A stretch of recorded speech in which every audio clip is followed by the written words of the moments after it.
হৃদ ছিল এক সাধারণ ডেলিভারি বয়। প্রতিদিন শহরের এদিক-সেদিক প্যাকেজ পৌঁছে দিত।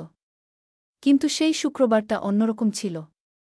বিকেলে অফিস থেকে বেরোনোর সময় হঠাৎ তার হাতে পড়ল একটা পুরনো খাম, কোনো প্রেরকের নাম নেই, শুধু লেখা, ডেলিভারি টু মিনা আরা, বাড়ি ৩-২, পুরান ধানমন্ডি। হৃদ খামটা দেখে অবাক।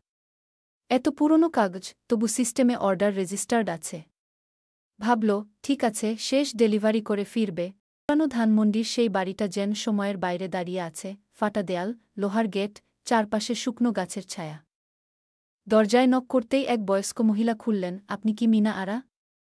মহিলা থমকে গেলেন। হ্যাঁ, কিন্তু এই খামটা এখনও কেউ পাঠাল?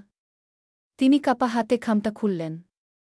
ভেতরে একটা চিঠি, তাতে লেখা, মিনা, যদি কখনো এই চিঠি পৌঁছে যায়, জানবে আমি ফিরছি না, কিন্তু তোমার হাসিটাই আমার শেষ স্মৃতি।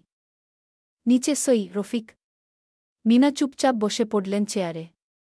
চোখে জল। হৃদ আস্তে জিজ্ঞেস করল, রফিক কে ছিলেন? তিনি মৃদু হাসলেন, ৫০ বছর আগে আমার বাগদত্তা। যুদ্ধের সময় হারিয়ে গিয়েছিল। আমি ভাবতাম সে মারা গেছে। বলল, কিন্তু এই চিঠি তো আজ সিস্টেমে এলো। মিনা তাকিয়ে বললেন, হয়তো কিছু চিঠি পৌঁছায় দেরিতে, কিন্তু পৌঁছায় ঠিকই। হৃদ বিদায় নিতে গেল। বেরিয়ে এসে দেখে, খামের কোণে লেখা আছে পোস্ট ডেট ১৯/৭/২। ওদিকে আকাশে হালকা বৃষ্টি নামছে। হৃদ হেলমেট পরে বাইক চালিয়ে ফিরছে।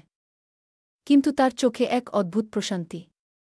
যেন কোনো অসমাপ্ত গল্প সে আজ সম্পূর্ণ করে এসেছে। পরদিন অফিসে এসে সে দেখতে পেল, গতকালের সেই অর্ডার তার লিস্টে নেই। বস বললেন, তুমি ভুল করেছ, এমন কোনো ডেলিভারি আমরা দিইনি। হৃদ চুপ করে গেল। ব্যাগ খুলে দেখে খামটা নেই, কিন্তু এক টুকরো